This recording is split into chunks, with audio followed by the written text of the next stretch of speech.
आज बारामतीमध्ये नगरपालिका निवडणुकीच्या निमित्ताने आज आपण सामोरे जातोय, कारण की आज फॉर्म भरण्याचा शेवटचा दिवस होता आणि माझ्यासारख्या कार्यकर्त्याला, सामान्य कुटुंबातल्या कार्यकर्त्याला आज भारतीय जनता पार्टीने विश्वास दाखवलेला आहे आणि उमेदवारी नगराध्यक्षाची दिलेली आहे।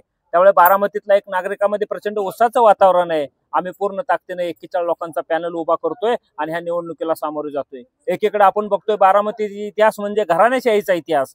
आपण इथल्या कुटुंबाचं नेतृत्वाच्या घराण्याचा विचार केला तर इथले सगळे आमदार, खासदार आणि त्यांचे पिढ्यानपिढ्या राजकारण जे 50-60 वर्षाचं बघतोय तर एकाच घरात सगळे पद दिसत आहेत। तशाच पद्धतीने खालच्या फळीत सुद्धा नगराध्यक्षाचा जर उमेदवारी आपण विचार केला तर तो सुद्धा घराणेशाही जपण्याचा प्रयत्न आहे। त्या सुद्धा अनेक वर्ष आपण बघतोय त्याच घरात नगराध्यक्ष पदाचं आरक्षण आहे आणि पुन्हा एकदा खऱ्या अर्थाने सामान्य कुटुंबातल्या अनेक लोकांना इच्छा होती की आम्हाला उमेदवारी मिळेल, अशी परिस्थिती निर्माण झाली होती। त्यामुळे सामान्य कुटुंबातल्या माणसांनी प्रमुख पदावर जायचं का नाही हा खऱ्या अर्थाने प्रश्न आहे। त्यामुळे इथल्या घराणेशाहीच्या विरोधात खऱ्या अर्थाने ही निवडणूक आहे। इथल्या दंडलशाहीच्या आहे, इथल्या हुकुमशाहीच्या विरोधात ही निवडणूक खऱ्या अर्थाने सामोरे जात असताना हे खऱ्या अर्थाने अतिशय अचितटीची निवडणूक होईल अशी परिस्थिती आहे। त्यामुळे मला खात्री आहे की भारतीय जनता पार्टी या बारामतीमध्ये येणाऱ्या काळात परिवर्तन करेल, कारण की इथला विकास फक्त बागुलबाव आहे। काही लोकांचा विकास झालाय, काही परिवारांचा विकास झालाय। चांगले गुळगुळीत रस्ते तयार करणे, झाडं लावणं म्हणजे विकास नाही। सर्वसामान्याच्या जीवनामध्ये परिवर्तन करणं हा खऱ्या अर्थाने विकास आहे।